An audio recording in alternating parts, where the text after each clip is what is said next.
Selamat datang kembali dalam MKM Insight ke-18 dengan tema The State of Change Management in Indonesia 2026.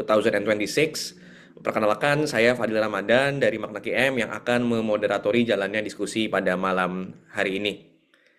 Ya, mungkin sebelum kita mulai pemaparan dari pemateri kita malam ini, izinkan saya untuk memperkenalkan kembali terkait MKM Insight dan Makna KM bagi Bapak Ibu yang baru pertama kali bergabung ke dalam MKM Insight. Jadi MKM Insights ini merupakan webinar bulanan yang diselenggarakan oleh Makna KM, perusahaan butik consulting firm yang membantu organisasi mengeksekusi strategi melalui project management, PMO, dan change management. Nah, kami sendiri memegang 4 akreditasi dari PMI, ACMP terkait dengan change management, lalu juga People Cert, dan juga kami juga merupakan baru-baru ini merupakan Change Beacon Authorized Beacon Partner. Kami juga menyediakan layanan consulting, advisory, dan training di bidang project dan program management, strategic project portfolio management, PMO, dan change management. Selain itu, kami juga mendukung Pegadaian dalam memenangkan World PMO of the Year tahun 2025. Lalu juga kami pernah mendukung PLN untuk menjadi dan Pegadaian untuk menjadi PMO of the Year di tingkat Asia Pasifik. Lalu untuk selanjutnya kami juga ingin menginformasikan Bapak Ibu untuk Makna KM ini ada program training terdekat kami yakni Change Agent Accelerator Program.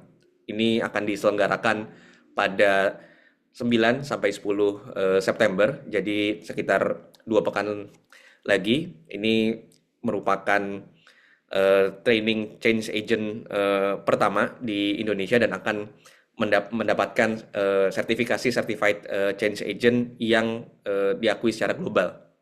Untuk pendaftaran dan informasi lebih lanjut, Bapak Ibu dapat menghubungi tim client success kami dengan eh, yang dapat Bapak Ibu scan di QR code di sebelah kanan. Nanti juga akan kami kirimkan kembali untuk kontaknya.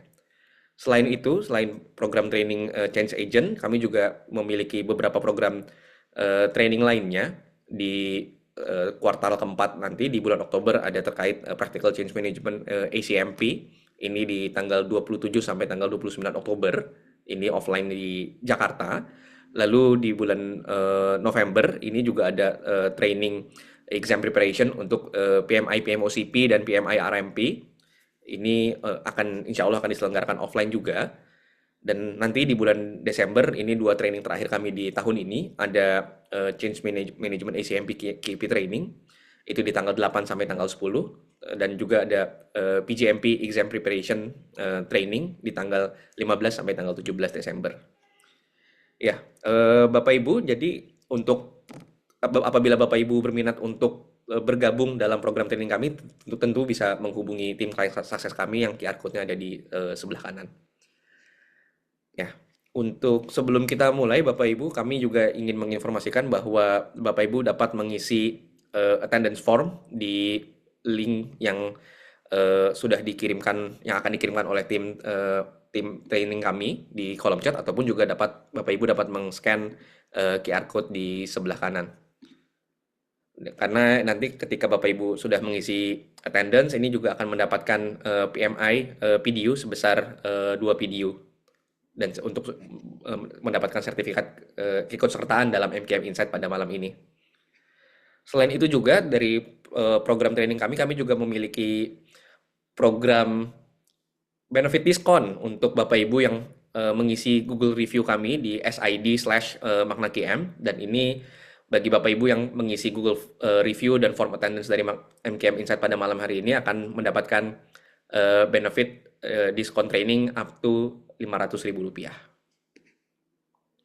Dan juga apabila Bapak Ibu ingin berdiskusi lebih lanjut, bertukar insight, dan saling terhubung dengan sesama strategi execution profesional, Bapak Ibu juga dapat bergabung ke WhatsApp group community kami, Makna KM Connect, di SID/MaknaKM_Connect, atau Bapak Ibu bisa men-scan QR code di sebelah kanan.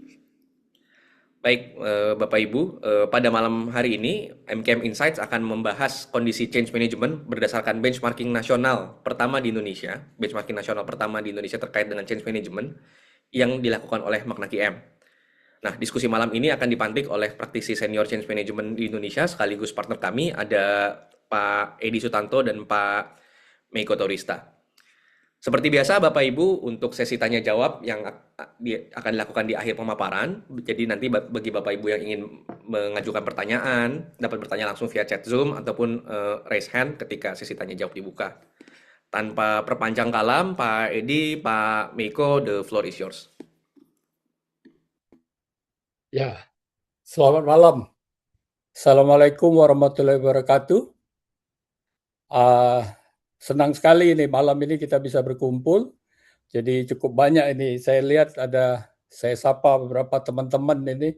Ada Pak Misbah, Pak Sahlani, Pak Muki juga, Pak Januar juga ya. Jadi cukup banyak ini. Salam kenal juga bagi bapak-bapak dan ibu-ibu yang join yang belum kenal. Jadi tadi dikenalkan nama saya Edi Sutanto. Nanti saya akan bersama dengan Pak Meiko Turista untuk sharing tentang satu survei yang kita pikir ini adalah menarik sekali karena pertama kali di Indonesia gitu ya. Jadi kami dari Magna QM sangat excited dengan survei ini. Dan juga memang kami memilih juga pada bulan Agustus. Jadi waktu itu kita bilang surveinya kapan di launch ya. Ya kita targetnya adalah pas mendekati HUT Indonesia yang ke-81 ya. Ya. Jadi senang sekali malam ini kita bisa sharing di sini dan alhamdulillah surveinya juga berjalan dengan lancar gitu ya. Artinya kita mendapat support dari teman-teman untuk mengisi survei ini. Dan kenapa ini penting? Mungkin pertanyaannya adalah mengapa kami Magna QM sangat excited untuk melakukan ini. Jadi mungkin kita lihat ya teman-teman di sini. Nah, kalau saya lihat ini saya suka sekali kalau di Magna QM Insight ini, kalau yang join itu ada 2 profesi gitu. Ya, teman-teman dari PMU Indonesia juga banyak yang join dan juga dari ICMA ya, dari ICMA yaitu Indonesia Change Management Association. Nah, ini juga nanti kita bisa lihat nih integrasi antara teman-teman profesi dari PMO, dari project management dengan change management seperti apa gitu ya. Dan ya tadi jadi kita tahu bahwa banyak sekali survei-survei yang terkait dengan satu profesi itu umumnya diselenggarakan di luar Indonesia gitu ya. Artinya kalau tentang change management mungkin kita lebih banyak mendigest ya survei-survei yang dilakukan di luar Indonesia. Misalnya Precise ya, Deloitte atau McKinsey gitu. Jadi yang kita tentu saja bahwa respondennya kalaupun ada dari Indonesia tapi mungkin tidak mewakili, tidak cukup mewakili. Ya, jadi kita seringkali menggunakan data-data survei yang diselenggarakan di Indonesia, di luar Indonesia untuk dalam konteks membantu klien kita atau kita dalam meningkatkan efektivitas organisasi kita dengan survei-survei yang di luar. Nah, makanya Magna QM coba melakukan ini ya, sehingga kita bisa mendapatkan satu data yang menggambarkan konteks Indonesia seperti apa gitu ya. Jadi nah kita memulai dengan change management ini dan ya hasilnya pun menarik. Nanti kita akan share di sini ada 15 insight yang kita tangkap dari hasil survei ini. Nah mungkin yang pertama adalah mungkin kita juga sudah merasakan ya teman-teman yang bergerak di project transformasi, project culture atau apa gitu ya. Kalau kita bicara tentang change management itu kita mengatakan sudah mendapatkan apresiasi ya. Jadi survei ini juga menunjukkan bahwa 88% leader ya dari responden itu mengatakan change management itu adalah important and very important. Nah, ini sesuatu yang hasil yang kita mengatakan cukup bagus gitu ya. Ya, bukan cukup bagus, ya, 88% berarti apresiasinya sangat tinggi ya, bisa kita katakan sangat tinggi. Nah, namun di balik itu kita lihat juga bahwa dari data yang sama, organisasi yang sama, survei yang sama gitu, kita melihat bahwa angkanya agak sedikit kontradiktif gitu ya. Artinya apresiasinya 88%, tapi yang melakukan aktivitas ya, mengintegrasikan change management dalam daily day to day mereka itu hanya 8% gitu. Nah, ini gap yang mungkin kita perlu lihat ya, teman-teman nanti juga kalau nanti ada diskusi bisa lihat angka ini seperti apa. Jadi 88% bagi saya pribadi gitu, ini menarik sekali gitu. Sebab saya masih ingat gitu 80 tahun 2011 saya pernah engage dengan Proses waktu itu ya. Nah, saya coba mau membawa Proses masuk ke Indonesia saat itu 2011 itu ya. Saya ngobrol-ngobrol sama mereka gitu. Gimana kalau Indonesia Proses masuk Indonesia waktu itu. Dengan satu kata yang agak sedikit saya waktu itu merasa ini sombong banget gitu ya. Uh, dia bilang Indonesia belum ready katanya untuk change management-nya. Ya.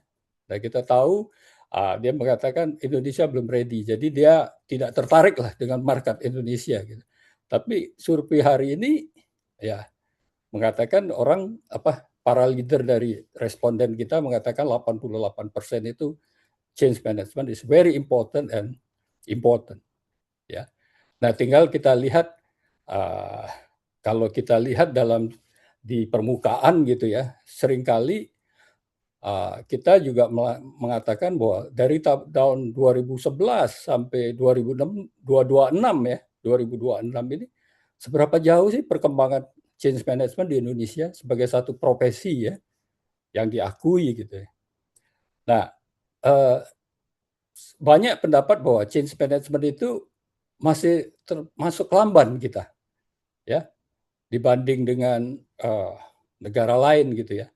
Nah, survei yang selanjutnya ini juga menunjukkan hal yang menarik gitu ya. Kita sering mengatakan apa ya? Oh, leadernya kurang serius deh. Ya, leadernya kurang serius tentang change management. Tapi kita lihat bahwa 80% sponsor itu mengatakan competing priority ya.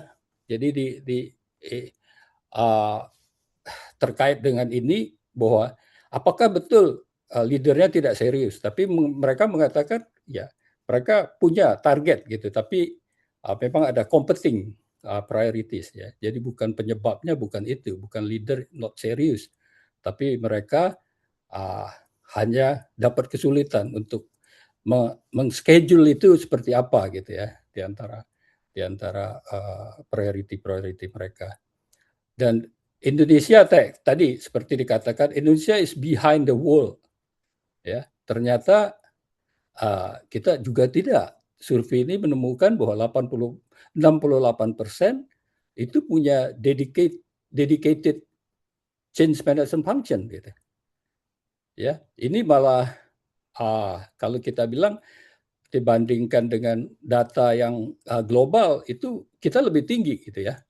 Jadi 68% itu sudah punya function, change management function gitu. Ya, jadi dikatakan bahwa bagaimana ini kalau masih tertinggal tidak juga. Tinggal bagaimana kita integrasi antara PM dengan CM ini mempunyai hal yang penting gitu. Ya, oke. Okay.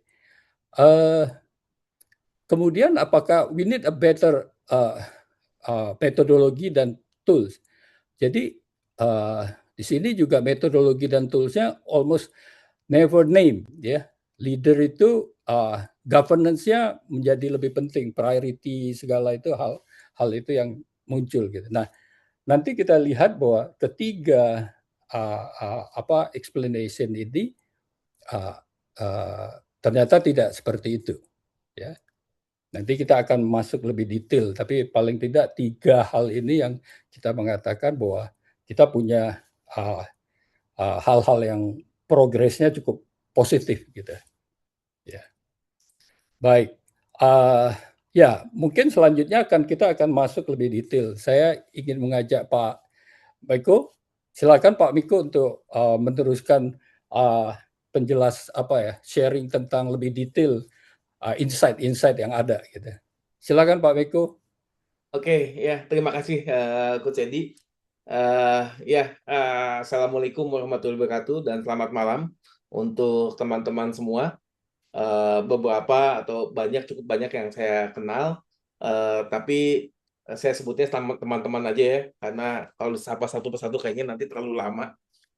Jadi, tapi sebelum saya mulai penjelasannya, saya ingin tahu dari teman-teman di sini, mungkin boleh tulis di chatnya, apakah teman-teman sudah download atau sudah membaca atau setidaknya sudah mendownload laporan dari State of Change Management Indonesia 2026? Mungkin bisa ditulis di chat. Saya pengen tahu ada berapa banyak sih dari kita yang sudah Pak Muki sudah download, Pak Sahlani sudah download tapi belum baca, ada yang belum juga gitu. Oke.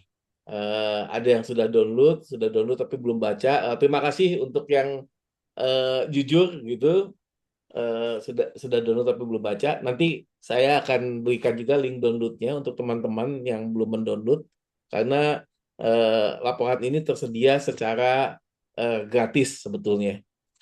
Oke, jadi tadi sudah disampaikan oleh Coach Edi bahwa ada 3 hal yang seringkali didiskusikan di antara praktisi change management. Namun 3 hal ini ternyata bukan root cause-nya. Nah, kalau kita lihat ada beberapa pattern yang lain nih. Pattern-pattern itu apa? Jadi sebetulnya ada pattern itu, kita lihat bahwa di survei-nya tuh bagus-bagus angkanya. Mungkin yang nggak bagus cuma ada beberapa ya, seperti misalkan change agent network itu baru 37%. Integration tuh maksudnya integration antara PM dan CM itu baru 48%. Tapi yang lain, mulai dari recognition-nya, itu bahwa CM itu important, itu sudah 88%. Secara struktur sudah 68%. Sponsorship sudah 63%. Tapi on the other hand, di atasnya seperti itu gitu ya, kayak misalkan dari recognition itu 88% bahwa CM itu penting gitu. Tapi organisasi yang mengirimkan karyawannya untuk secara berkala untuk training change management baru 18%. Secara struktur 68% punya CM function. Tapi hanya 25% yang mendefinisikan bahwa kompetensinya CM itu harusnya kayak gimana.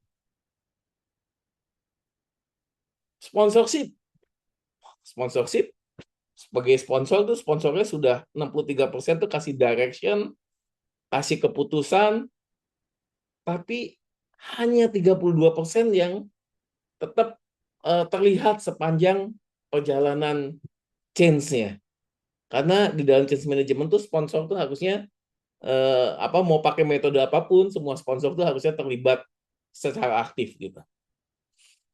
Dari sisi pembentukan change agent networks gitu ya, change agent networks itu memang masih rendah, masih 37%, dan dia tentunya otomatis masih rendah yang training, jangankan training change agent, training yang punya training program secara berkala aja baru 18% gitu.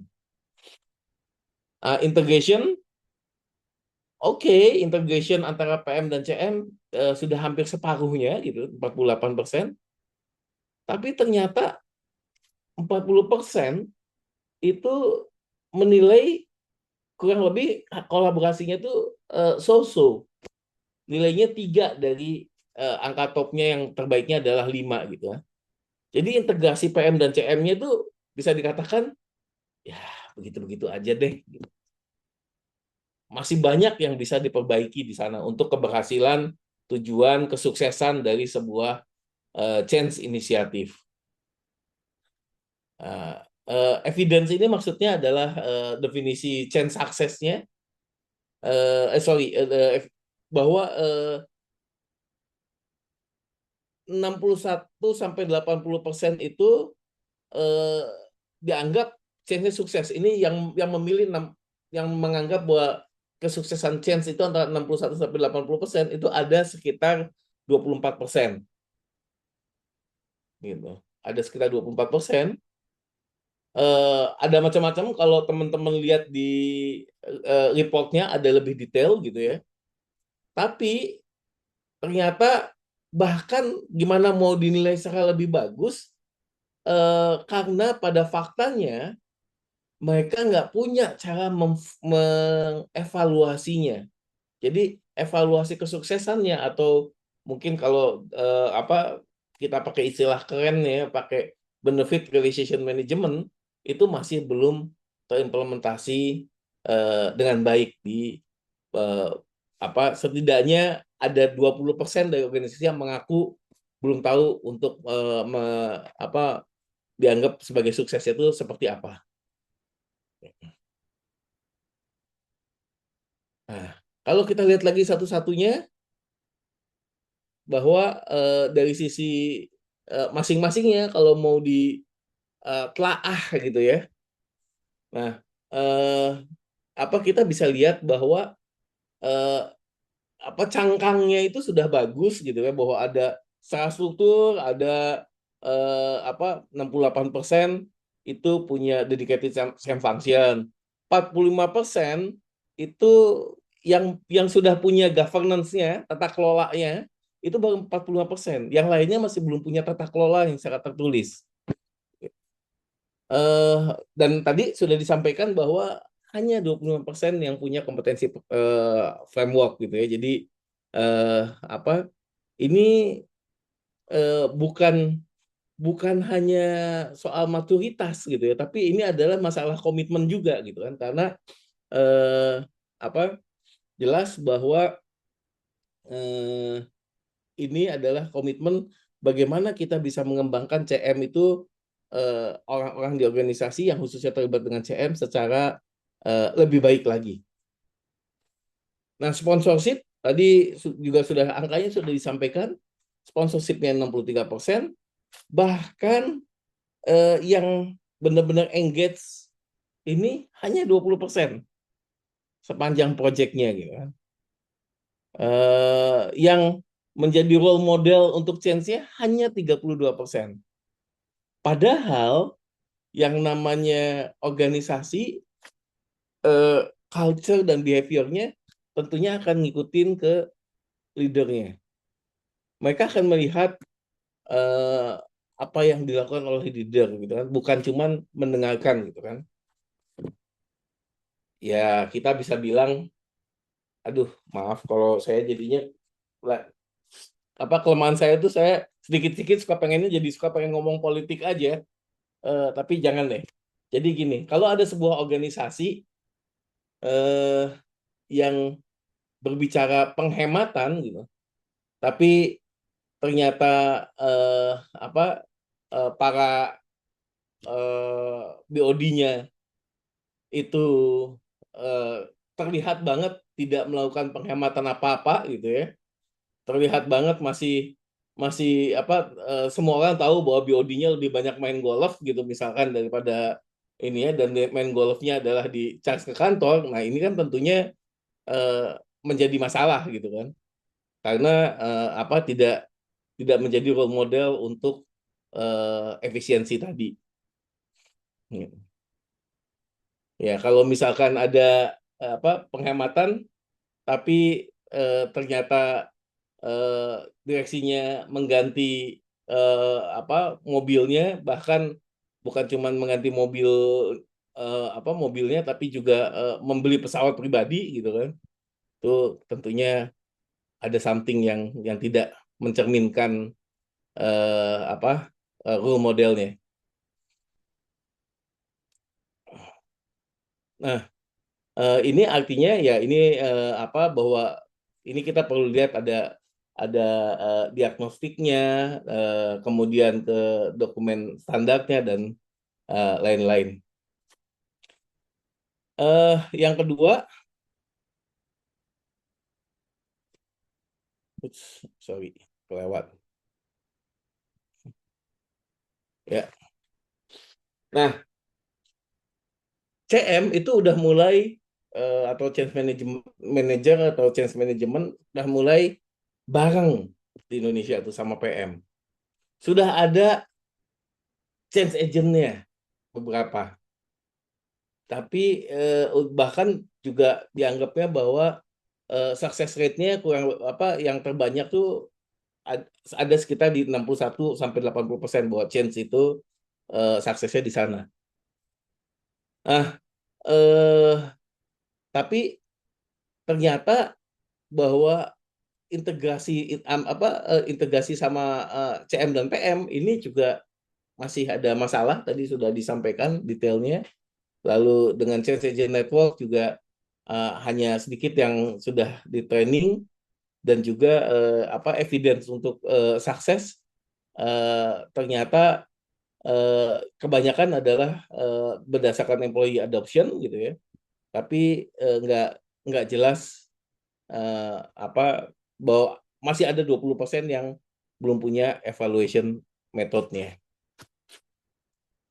Nah, kalau dengan demikian sebetulnya problemnya itu bukan ada 6, tapi problemnya ada 1, dan 1 ini berulang di setiap indikatornya. Itu sih yang kita lihat sih begitu gitu kan. Jadi intinya bahwa kalau mau ada function tapi nggak ada governance, ada sponsor tapi behaviornya tidak terlihat, ada change agent network tapi nggak di training change agentnya, ada collaboration antara PM dengan CM, tapi scoreboardnya, dashboardnya itu masih misah-misah gitu kan. Ada klaim tapi nggak ada buktinya. Gitu. Nah, sehingga ini masalahnya bisa dibilang bahwa cangkangnya itu udah benar arahnya, tapi dalamnya itu masih kosong. Kita bisa simpulkan bahwa di Indonesia change management itu cangkangnya udah benar, tapi dalamnya kosong. Masih sedang dibuat lah gitu ya, kalau mau lebih halusnya. Nah,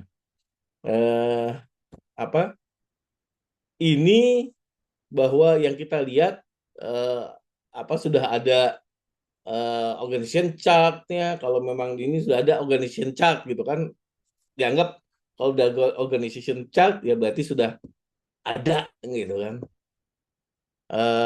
Padahal yang penting adalah bukan cuma organization chart, tapi bagaimana dengan governance standarnya, bagaimana dengan cara pengambilan keputusannya untuk change management. Sekarang kita lihat bahwa udah ada town hall modelnya, tapi bagaimana dengan kompetensinya, bagaimana dengan training programnya, gitu. Udah ada orang-orang yang mengisi jabatan-jabatan CM, tapi suksesnya antara PM dengan CM ini masih belum, gitu. Dan ini semua udah ada, biasanya kalau CM tuh udah ada define date-nya gitu kan, dianggap ini, tapi sponsornya, behaviornya ini masih perlu di coach dengan lebih baik lagi. Nah, permasalahannya adalah ya memang pada faktanya kalau yang surface ini kan cangkang ini lebih mudah di-approve, lebih mudah dibudgetkan, dan lebih mudah untuk dilaporkan. Tapi sebetulnya itu nggak ada isinya untuk bagaimana menunjang keberhasilan dari organisasi ke depannya. gitu. Itu yang mungkin kita harus lihat lagi, karena bagaimanapun juga sudah ada sudah ada cangkangnya tadi tapi isinya belum kuat, ya tentunya bagaimana kita bisa memiliki change management yang kuat, dalam arti kata bisa menunjang keberhasilan implementasi strategi di masing-masing organisasi dengan lebih baik lagi. Ini patternnya sama yang tadi kita lihat ya, bahwa yang pertama adalah pattern dari endorsement ke execution. Nah, ini ternyata kalau dalam percakapan udah banyak yang bilang bahwa CM itu penting, tapi ternyata belum tercermin dengan meningkatkan kompetensinya kayak gitu kan. Itu kami lihat, kami mengkategorikan hal ini ke dalam endorsement untuk execution-nya masih belum benar-benar baik gitu ya. Yang kemudian yang kedua ya, kita yang sudah dari tadi saya sampaikan bahwa cangkangnya udah bagus, tapi substansi dari keberadaan cangkang ini masih belum sempurna, masih berevolusi. Semoga arahnya menjadi semakin baik lagi ke depannya. Yang ketiga, nah ini banyak yang jadi masalah nih, bahwa individual yang jago di bidang change management ini sudah banyak gitu ya di Indonesia. Ya saya bisa sebut selain Coach Edi di sini mungkin ada Pak Muki, ada Pak Yanuar, ada Pak Ahmad Hilman dan lain-lain gitu ya, yang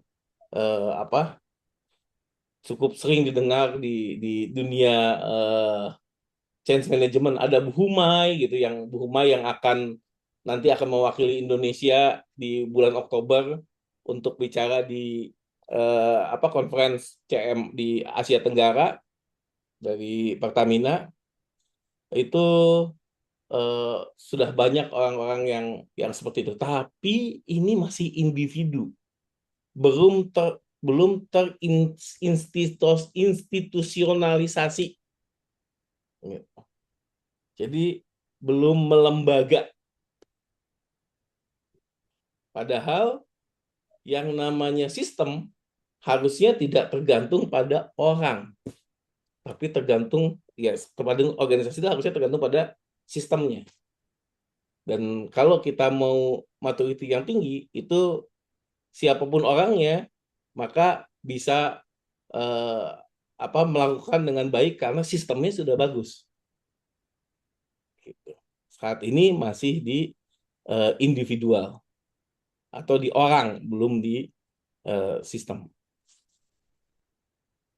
Nah, sehingga checklist yang teman-teman, apa artinya ini buat teman-teman gitu ya? Ini kita bisa lihat ada 6 hal yang bisa dilakukan. Yang pertama, CM mandatnya itu seperti apa? Ini harus didefine mandatnya sampai sejauh mana gitu kan, yang diberikan oleh organisasi terhadap CM function gitu. Nanti mau seberapa jauh, bagaimana gitu, ini yang perlu didefinisikan dengan lebih baik gitu ya. Dan tentunya bagaimana kualitas dari CM itu diukur, itu juga harus ada didefinisikan dengan baik. Kemudian yang kedua adalah tentunya membuat arsitektur training mengenai change management ini di dalam organisasinya, sehingga kompetensinya ini naik terus, membaik, dan sesuai dengan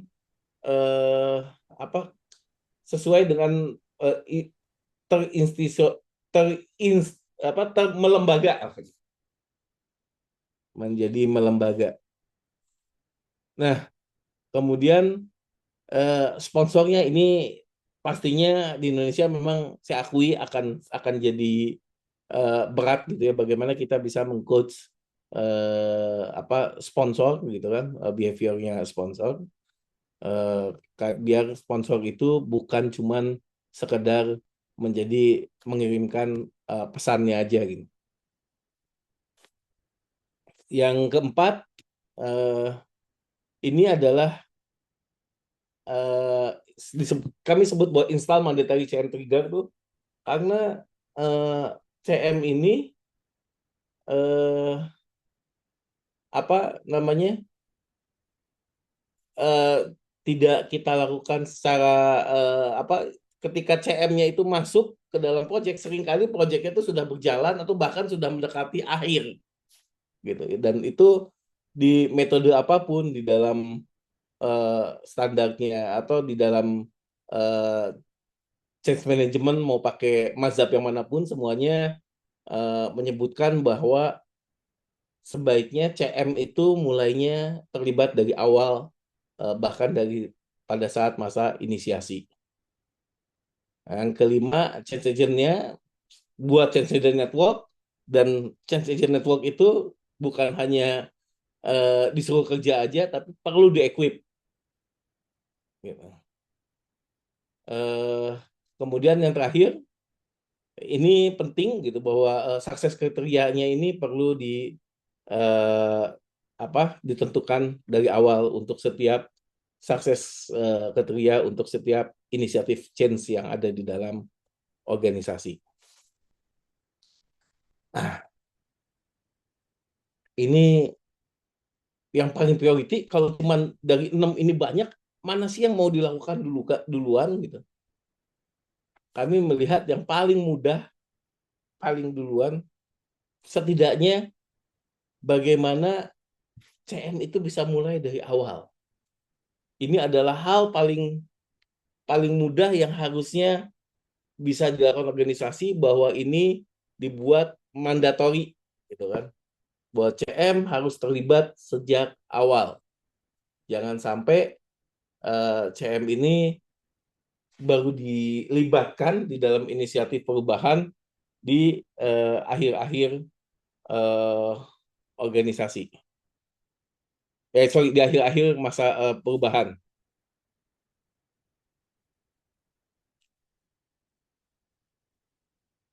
Ini Coach Edi mau melanjutkan yang ini?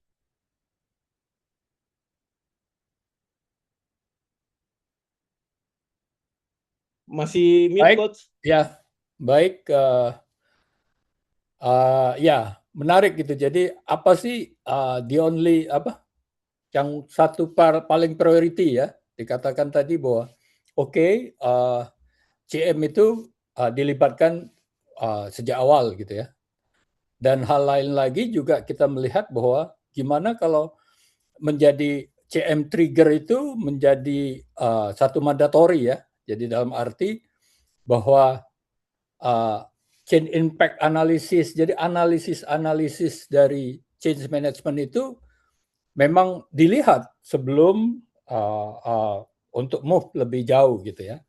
Jadi itu kalau kita dapat itu, kita sangat anjurkan bahwa kalau kita bisa mencapai itu, change manajemennya menjadi dapat legitimate ya. Jadi dia punya dapat legitimasi gitu.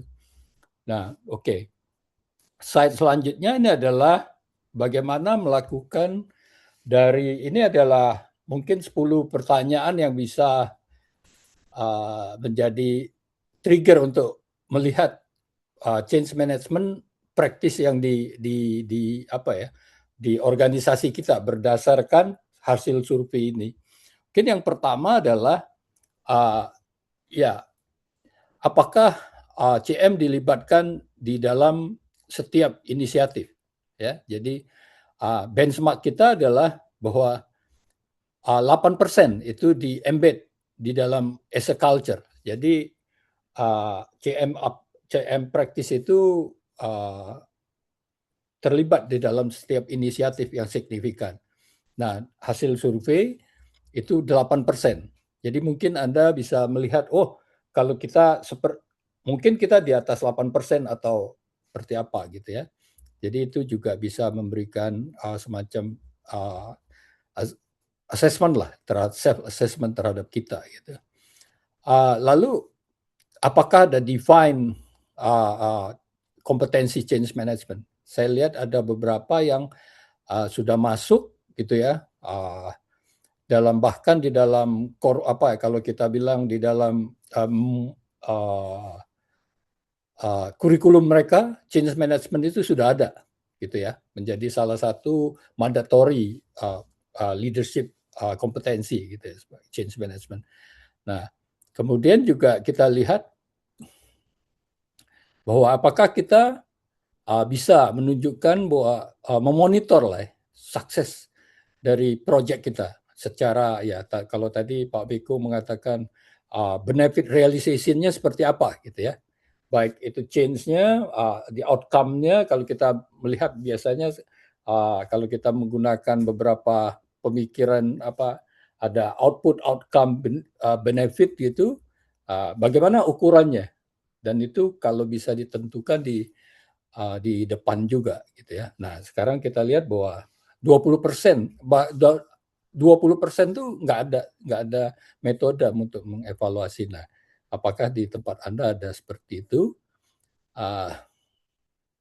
Lalu ya, bagaimana sih keaktifan ya behavior sponsor behavior ini menjadi penting gitu ya, karena kita lihat bahwa change management itu salah satu yang penting itu adalah sponsor behaviornya ya. Jadi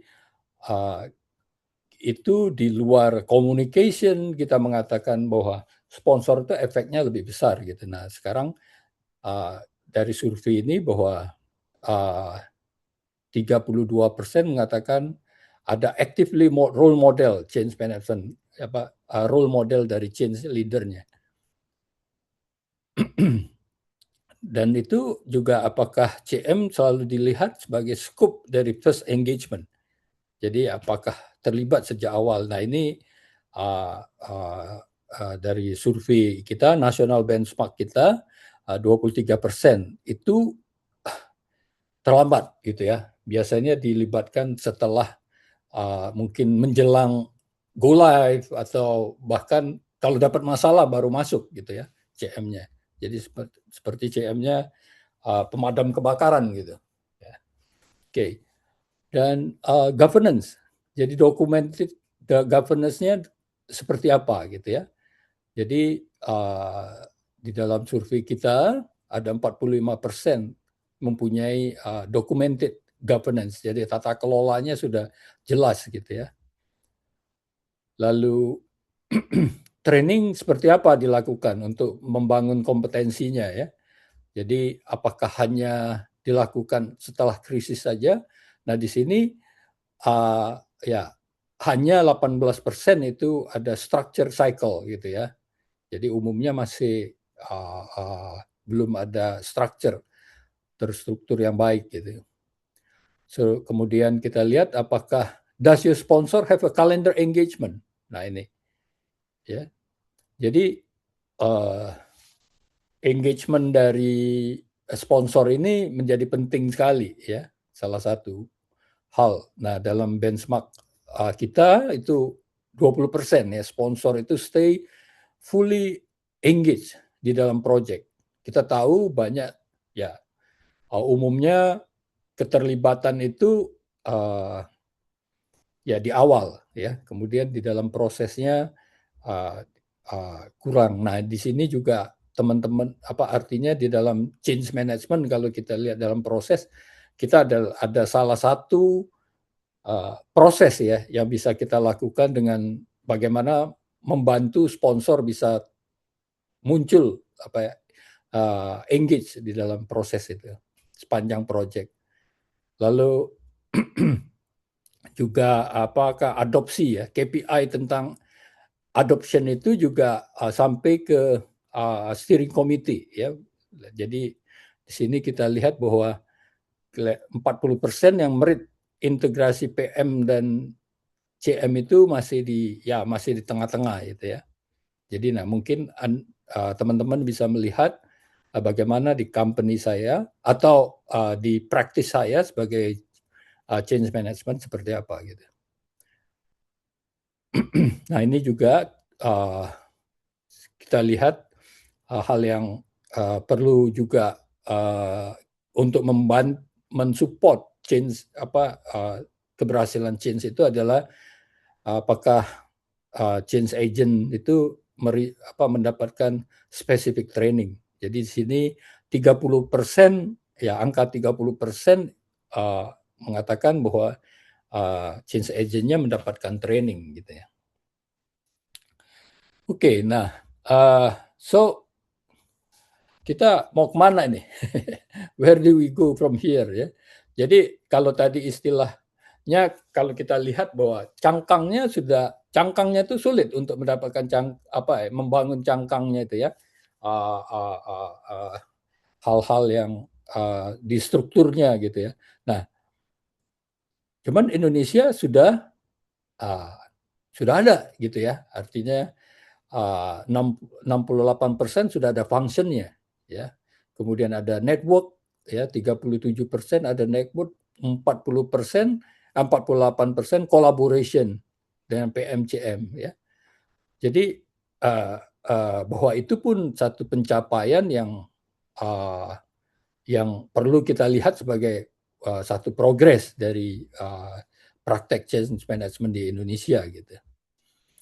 Nah, namun ya yang perlu kita lihat bahwa governance, ya kompetensis, lalu training, nah share scoreboard itu lalu sponsor behavior, lalu ya itu yang perlu kita selalu tekankan.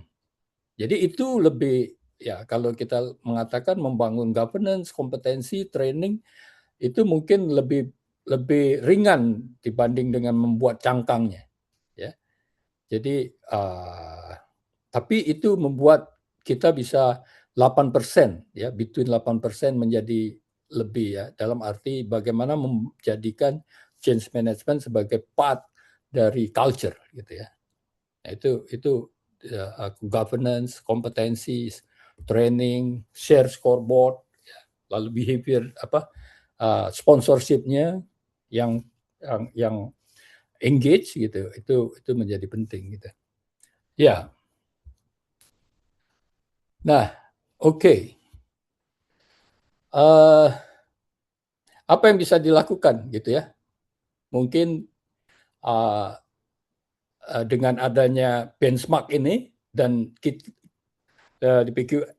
di Magna QM kita mencoba saat ini adalah menjadikan ini sebagai benchmark ya. Jadi dan insya Allah kita bisa melakukannya secara reguler gitu ya.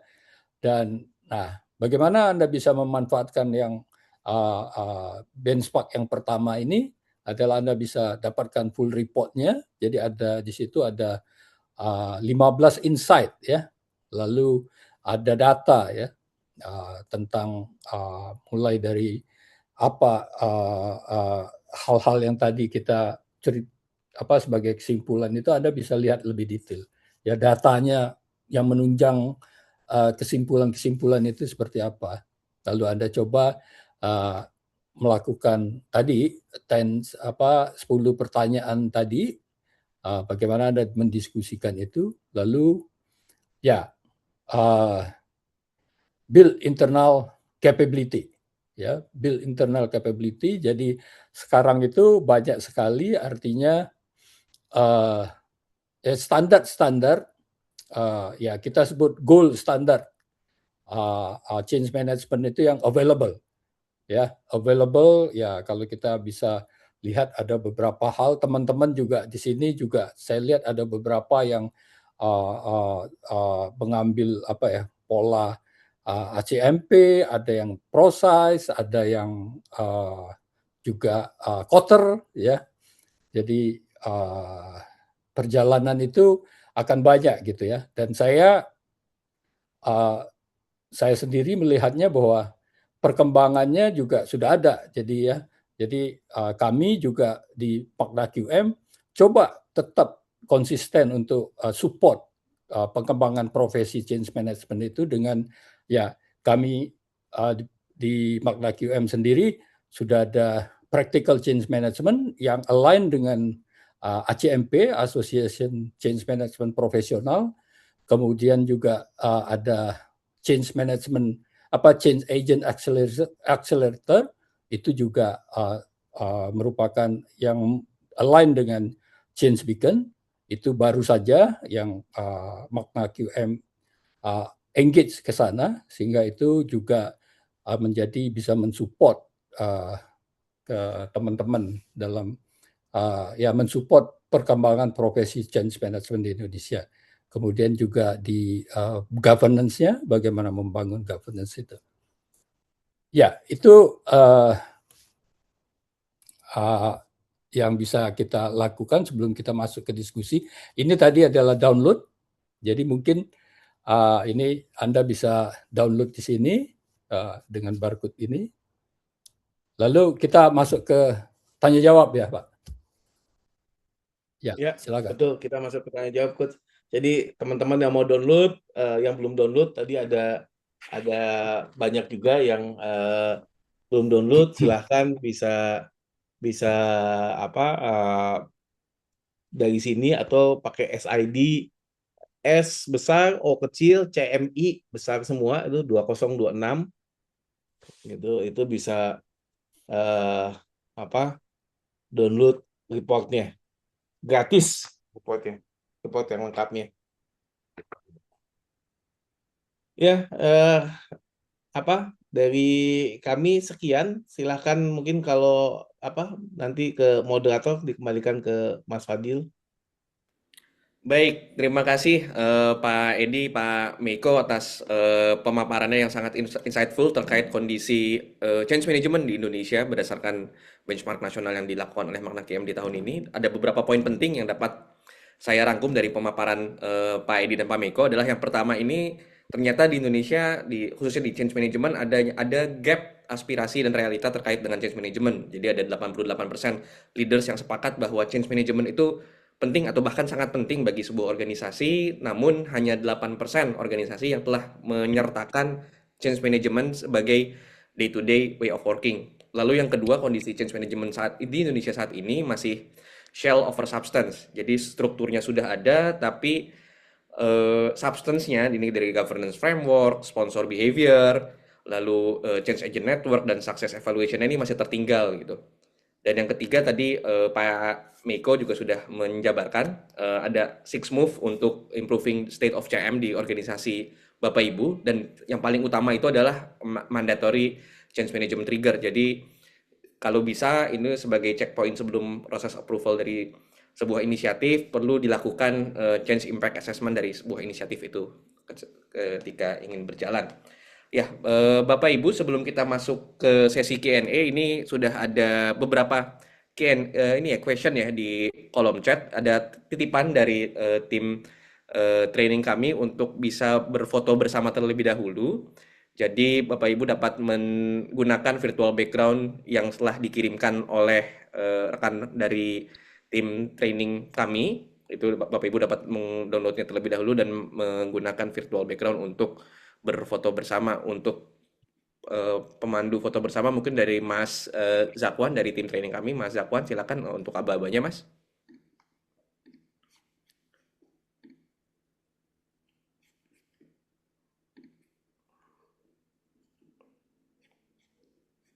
Ya. Siap, Pak Sahlani, no worries, Pak. Silakan Zak, Mas Zakwan. Baik, Bapak Ibu yang ada bisa ikut on cam juga mungkin. Ini masih di spot ya. Iya, kita copot dulu aja untuk spotlight ya.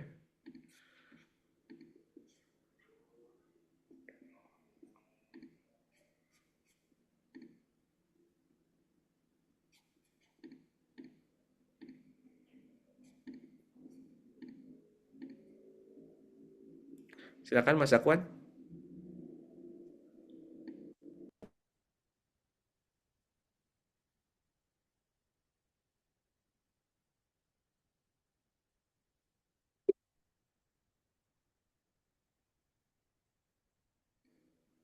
Kayaknya Mas Zakwan freeze ya, Mbak Salsa mungkin untuk fotonya.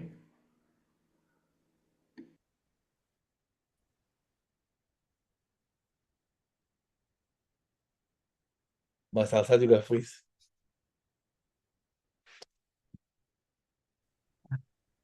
Boleh diulang sekali lagi ya, Bapak Ibu. Untuk foto bersamanya dalam hitungan ketiga, 1, 2, 3. Terima kasih, saya kembalikan.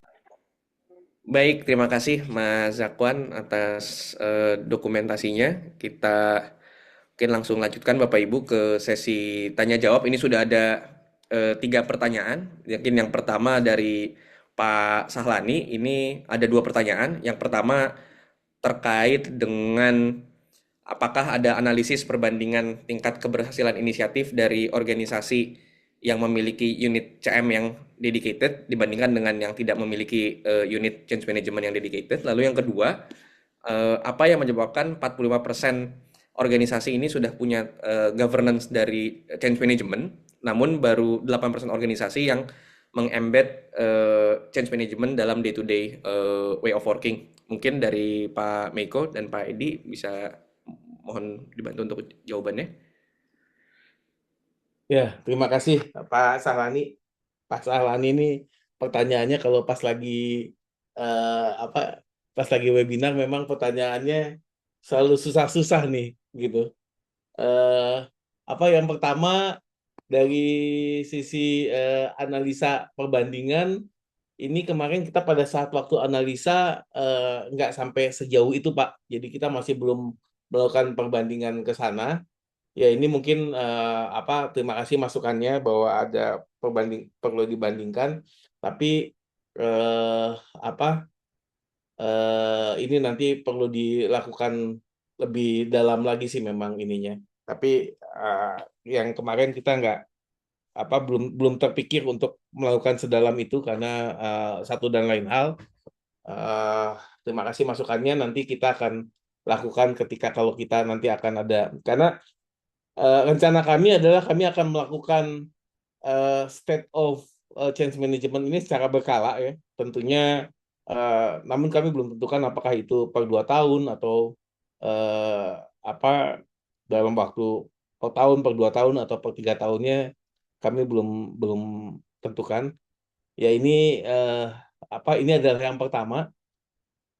Saya yakin di sini pasti masih banyak kekurangan gitu. Tapi kami memberanikan diri bahwa setidaknya eh, sudah ada ini lebih baik daripada nggak ada sama sekali gitu kan. Jadi eh, memang pasti belum sempurna, butuh perbaikan, tapi eh, ini perlu dan ini nanti kita akan perbaiki di yang selanjutnya. Gitu.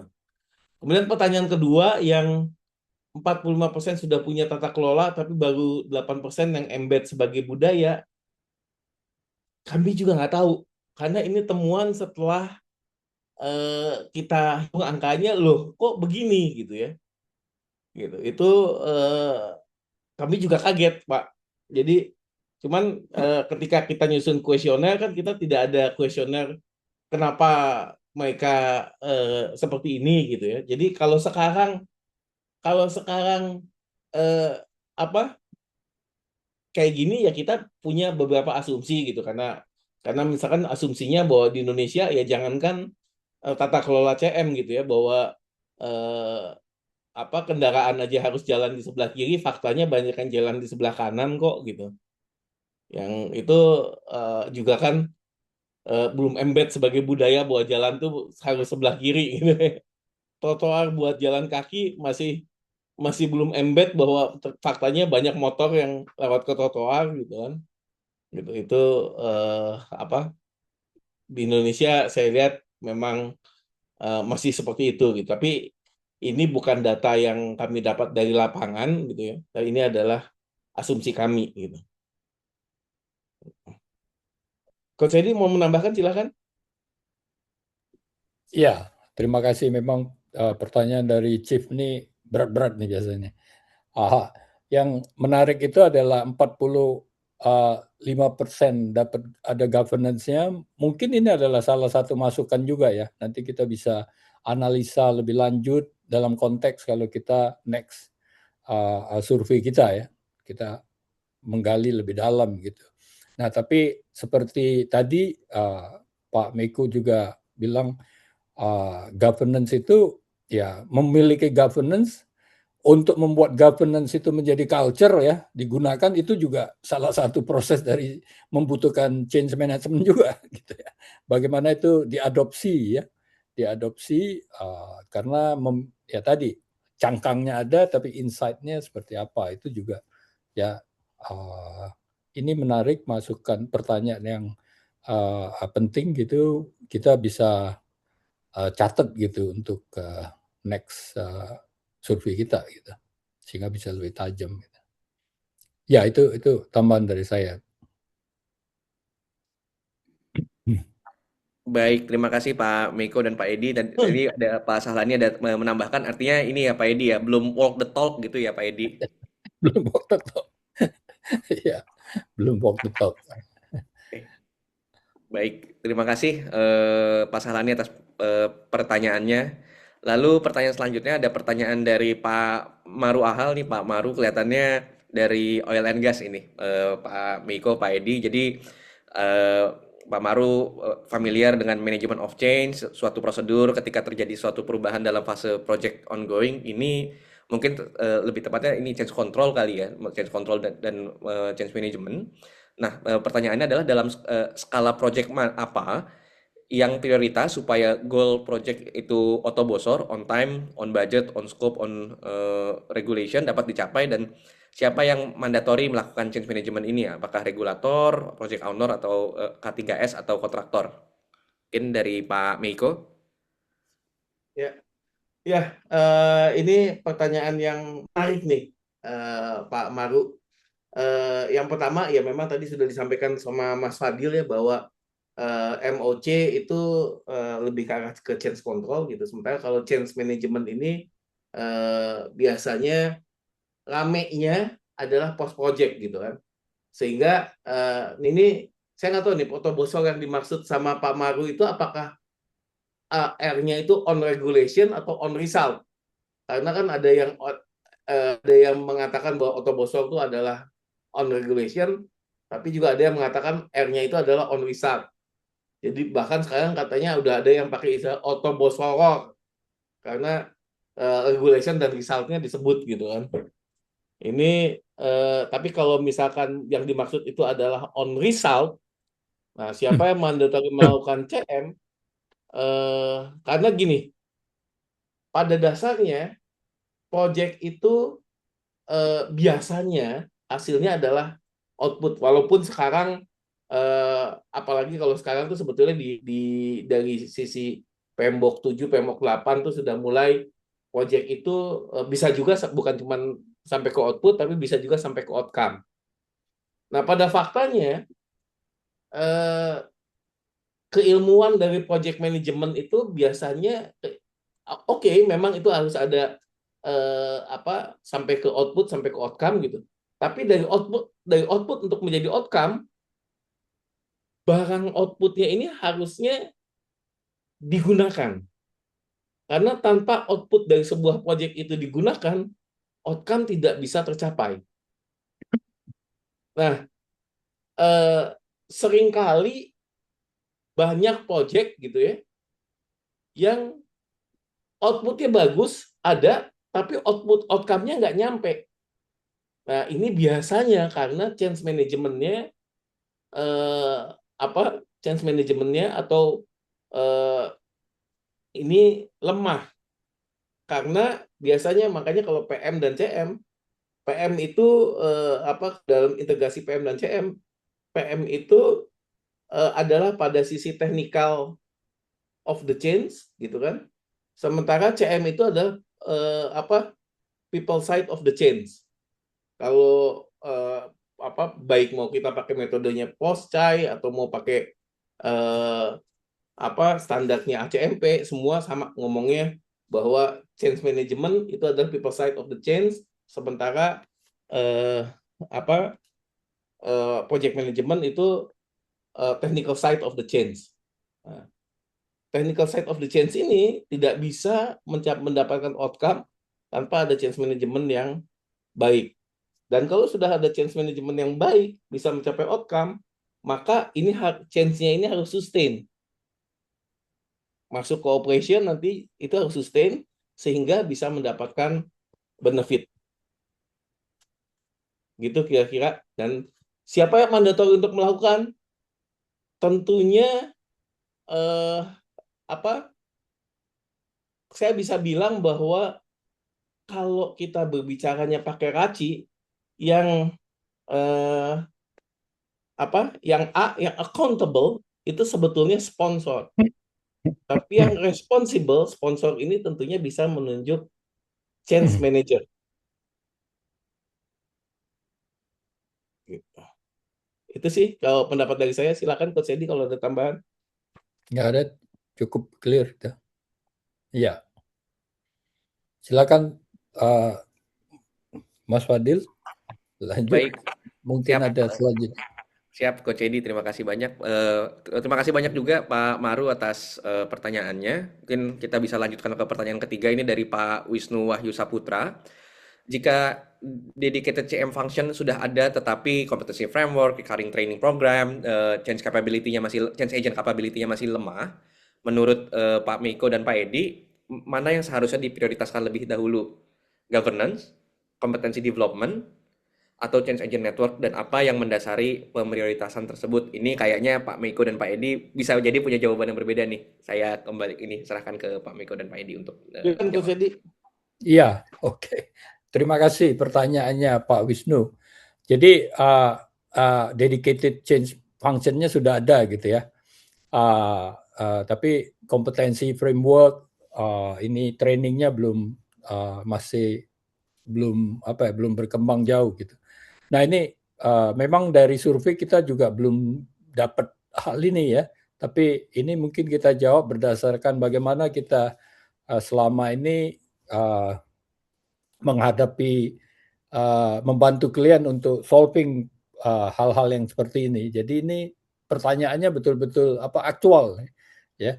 Jadi kalau kita lakukan, mungkin asumsinya adalah kalau governance itu jadi sebelum jawab apakah governance atau kompetensi development-nya atau change agent-nya, jadi kalau kita melihat bahwa framework untuk change management framework-nya itu perlu ada dulu. Ya, jadi di situ mungkin kompetensi ya berkaitan.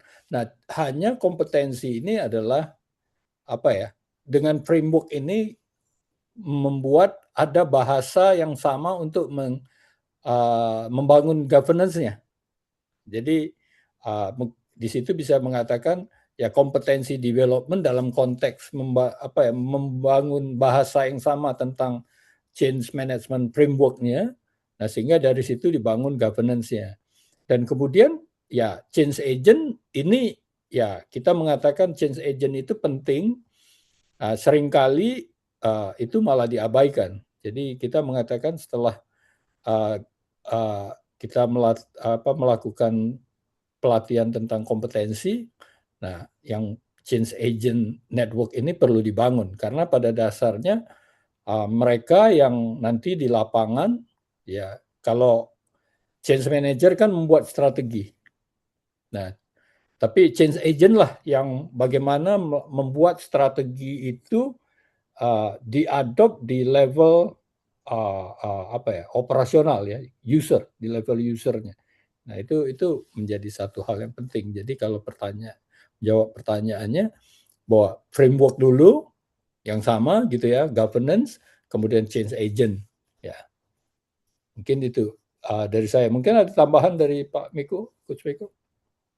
Ya, basically sama sih. Jadi ya, kalau kita berbicara dari sisi ideal, memang kompetensinya harus dibangun. Tapi mungkin belum sebelum jadi recurring ya harus dibangun dulu kompetensinya setidaknya orang-orang tertentu sehingga orang-orang tertentu ini bisa membuat governance seperti yang tadi Coach Edi sampaikan gitu kan.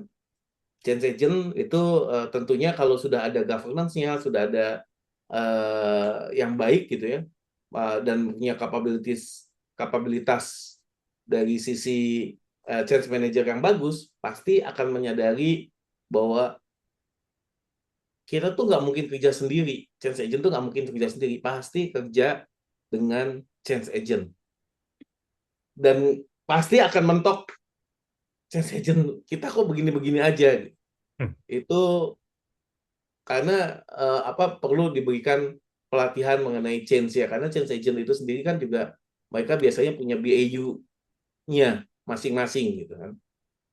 Nah, itu sehingga ketika diminta untuk membantu sebuah change inisiatif, change agent itu seringkali apa sih ini gitu kan, nggak ngerti juga gitu dia. Nah, itu yang seringkali gap-nya adanya di sana. Tapi kalau misalkan kompetensi dari change management change manajernya itu sudah sudah terbekali dengan baik, pasti akan menyadari kebutuhan akan change agent yang juga memiliki kompetensi dengan baik. Gitu. Gitu Baik, kira-kira, semoga menjawab. baik. Terima kasih Pak Edi dan Pak Miko atas jawabannya yang sangat komprehensif. Ini ya sudah di wrap up ternyata sama Pak Sahlani dan Pak Wisnu ya. Pak Wisnu ini government create the system, the competency creates the capability, and the change agent network creates the scale. Dan tadi Pak Sahlani juga sampaikan di kolom chat, dalam governance ada role, dan yang menjalankan role itu harus punya kompetensi untuk menjalankan governance. Jadi semacam, kalau misalkan saya coba simpulkan, ini bisa jadi semacam cycle ya Pak ya, dari kompetensi development ke pembuatan framework ada baru bisa untuk scalability-nya masuk ke change agent network. Iya, oke. Masih ada sisa waktu 10 menit untuk dua penanya. Tadi ada Pak Firman ya yang sempat raise hand sekitar 10 menit yang lalu. Mungkin saya serahkan ke Pak Firman jika ada pertanyaan yang ingin ditanyakan langsung. Silakan Pak Zulfirman. Ya, tadi lagi ada possibility bisa raise hand, cuman ini lagi di jalan. Tapi it's okay, nggak apa-apa. So far lampu kamera E3 nggak banyak di sini. Baik, terima kasih Coach Edi dan Coach Mio. Saya mau menyoroti tentang triple 8 ya. Triple 8 yang 88% merasa penting, tapi 8% nggak, embednya cuma 8%. Jadi saya nyebutnya the magic of triple 8 ya, karena ini sungguh sangat jomblang sekali. Kalau saya boleh menganalogikan kayak tadi kata Coach Edi, bahwa kita cangkangnya sudah ada, tapi resource-nya itu atau pihak-pihak dari agen-agen Cheng itu sendiri sepertinya belum mumpuni. Sama seperti kita bangun banyak infrastruktur, tapi nggak jalan gitu. Saya kalau lihat dari kacamata audit, ini kayaknya percandaan para petinggi aja nih. Pengennya penting, terus dia investasi, tapi ternyata nggak maksimal fungsinya. Dan somehow ini wasting investasi yang tidak bermanfaat. Dan nah, saya pengen tanya triple 8 ini apa yang salah, karena kalau kita lihat dari perbandingan yang lain itu mostly semua 2 digit. Tapi yang satu ini 88 ke 8. Apa memang ini measurement komitmennya itu memang sebanding ya? Saya berpikirnya gapnya ini, atau ini punten teman-teman MQM, apa ini salah ukur gitu? Karena bisa jadi secara embed itu memang dia mungkin 80% dari 88 atau 80, tapi memang saya lebih menyoroti yang tadi yang role model ya. Jadi kesungguhan dari leadership itu tidak tampak, tapi itu menjadi kayak abu-abu tersirat di dalam embed itu sendiri, sehingga saling tarik menarik, saling mempengaruhi, sehingga menjadi 8%. Karena kalau saya nggak tahu, kalau di statistik ya 88 versus 8 itu kayaknya angka yang bisa dianggap oke, ini bisa di buy nih, nggak bisa dianggap sebagai satu penelitian karena gapnya terlalu jauh. Itu saja sih coach. Saya agak worried dengan 88 versus 8 itu atau 3/8. Mungkin bisa kasih pencerahan sebenarnya apa yang terjadi karena ini cukup berbahaya ya. Kita dapat janji-janji surga dari manajemen yang mendukung change management, tapi sejatinya mereka cuma 8% gitu. Jadi looks seperti ya itu Joker face lah ya.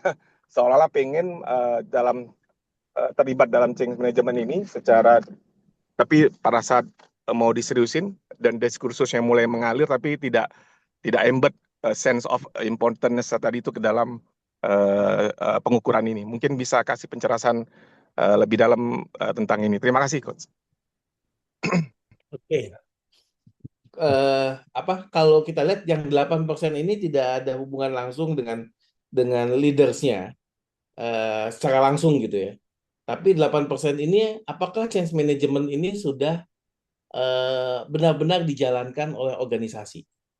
Lebih tepatnya begitu sih. Jadi itu menurut responden kurang lebih responden itu yang mereka melihat bahwa ini sudah benar-benar dijalankan oleh organisasi change management itu baru 8%. Gitu. Nah, kenapa ini gapnya jauh banget? Ya, tadi di chat itu juga ada yang kita sudah diskusi banyak ya, bahwa tadi ketika menjawab pertanyaan Pak Sahlani, Pak Sahlani terus kemudian juga menyampaikan di chat ini bahwa belum walk the talk gitu kan. Walk the talknya bukan berarti walk the talk dari sisi leadersnya, tapi belum walk the talk secara keorganisasiannya gitu. Bahwa CM belum menjadi sesuatu yang benar-benar semua orang menjalankannya di dalam organisasi. Itu sih kesananya. Jadi bukan terkait langsung bahwa leader hanya 8% yang mau menjalankan, bukan, tapi leader itu tadi ada yang leader yang sponsor yang ada sekitar 30-an% dan 20% itu yang ke sana. Itu Coach Edi silakan kalau mau ditambahkan. Ya, menarik nih yang ditanyakan oleh Pak Firman nih. Jadi nambahkan apa yang disampaikan Coach Miku tadi, memang seberapa jauh sih artinya leader tadi 88 menganggap ini penting, tapi pada ujungnya mereka bagaimana mereka betul-betul mengapresiasi ya, bukan mengapresiasi, betul-betul menerapkan change management ini di dalam daily activity-nya. Nah, ini saya melihatnya bisa juga dilihat dari bahwa dari maturity. Jadi di change management maturity itu dilihatnya adalah seberapa jauh sih project-project itu, apakah hanya project-project signifikan penting saja yang pakai change management. Yang lain kita masih menggunakan approach yang lain gitu. Jadi dalam konteks itu mungkin sampai ke, kalau kita ngomong maturity, bahwa betul-betul change management itu diterapkan di dalam segala inisiatif yang ada gitu ya. Jadi dikatakan bahwa belum sampai ke sana gitu levelnya gitu, 8% itu. Jadi bisa dilihat dari kacamata maturity juga. Jadi seperti itu. Ya, terima kasih pertanyaannya Pak Firman. Mudah-mudahan memberikan pandangan lah, inspirasi. Ya, Bagaimana kita membuat ini menjadi change management betul-betul embed dalam di daily operation gitu ya. Ya, Coach. Terima kasih Coach Edi dan Coach Miyoko. Mungkin saya mulai tadi udah dapat pemaparan bahwa ternyata ini kayaknya, kan kalau saya sambil baca laporan ini Coach pelan-pelan, endorsement execution gap. Jadi si 8% ini mungkin perpaduan dari banyak pengukuran sehingga terkumulatiflah dia menjadi 8%. Kalau kita lihat spider gap ya tadi kan terlalu banyak jomblang antara yang diharapkan dengan yang realita ya. Jadi sehingga terkumulatif dari POV-nya komitmen manajemen sehingga 8%, sehingga makanya di sini disebut di endorsement execution gap ya. Oke. Baik Coach, saya rasa cukup. Terima kasih Coach Edi dan Coach Meoko. Sama-sama, Pak. Sama-sama. Pak, hati-hati di jalan, Pak. Siap Coach, siap. Kalau mau buka pertanyaan lagi silahkan, tapi saya mau kasih itu juga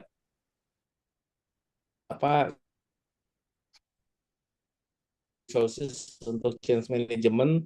Yang pertama ada ACMP standar. Ini adalah standar untuk change management. Jadi bagaimana mengelola sebuah inisiatif perubahan. Ada standarnya dari ACMP atau Association Change Management Profesional. Terus kemudian yang sebelah kanan ini bagaimana menjadi change agent sebetulnya untuk ada practice guide-nya dari Change Beacon. Jadi silahkan kalau teman-teman mau download sendiri. Ini tidak ada hubungan langsung dengan Magna QM, tapi ini ke websitenya ACMP dan ke websitenya Change Beacon. Lalu kalau teman-teman juga mau diskusi lebih lanjut, tadi MKM Connect sudah disampaikan sama Mas Fadil sebelah kiri. Sebelah kanan ini adalah untuk ICMA atau Indonesian Change Management Association yang belum bergabung dan pengen bergabung di ICMA, silahkan bisa scan yang sebelah kanan. Yang mau bergabung dengan MKM Connect itu di sebelah kiri. Saya kembalikan ke Mas Fadil, silahkan. Baik, terima kasih banyak Pak Meiko, Pak Edi, tadi Pak Firman juga atas diskusi pertanyaan terakhir. Dan mungkin karena keterbatasan waktu Bapak Ibu, jadi kita cukupkan untuk sesi MKM Insight ke-18 pada kali ini. Tapi kalau misalkan saya izin wrap up sesi diskusinya malam ini, khususnya untuk Q&A, ini bisa dibilang bahwa Indonesia itu masih butuh melembagakan change management di organisasi. Melembagakan itu bukan hanya meninggalkan struktur, membentuk struktur, tapi juga membangun substance lewat governance, lewat sponsor behavior, lewat change agent network. Kalau misalkan kita ambil penggambaran dari Indonesia Raya, bangunlah jiwanya, bangunlah badannya. Badannya udah ada, jangan lupa jiwanya juga dibangun begitu. Nah, sebelum kita tutup, ini ada sedikit pesan sponsor Bapak Ibu dari tim training kami. Ini, nah, ya kembali mengingatkan Bapak Ibu untuk dapat mendownload SOCM atau State of Change Management Indonesia Report ini free di QR code di sebelah kiri atau di SID/S besar O kecil CMI besar 2026. Lalu kembali mengingatkan sudah dikirimkan juga lewat chat Zoom untuk mengisi form attendance. Dan juga Bapak Ibu jika setelah mengisi form attendance dan memberikan Google review di Google page kami di SID/MagnaQM, Bapak Ibu juga berhak mendapatkan benefit diskon untuk training kami up to Rp500.000. Dan juga mengingatkan kembali tadi yang Pak Meiko sudah share, Bapak Ibu jika ingin berdiskusi lebih lanjut terkait strategi execution ataupun juga terkait dengan change management, dapat bergabung ke MKM Connect ataupun juga forum diskusi Indonesia Change Management Association dengan QR code WhatsApp group di sebelah kanan. Baik, akhir kata kami mengucapkan terima kasih banyak atas kehadiran Bapak Ibu untuk ikut diskusi pada malam hari ini, dan terima kasih juga kepada narasumber kita pada malam hari ini, Pak Edi dan Pak Meiko. Sampai jumpa di MKM Insight selanjutnya. Terima kasih banyak. Kami tutup. Assalamualaikum warahmatullahi wabarakatuh. Selamat malam dan selamat beristirahat. Ya, semoga yang disampaikan bermanfaat dan mohon maaf bila ada kekurangan dan kesalahan. Terima kasih Terima Pak kasih, Edi, Coach. Bapak-bapak. Terima kasih, Pak Edi, Bapak terima Ibu. kasih. Pak Meoko, makasih. Sama-sama. Terima kasih. Terima kasih. Assalamualaikum warahmatullahi wabarakatuh. Waalaikumsalam.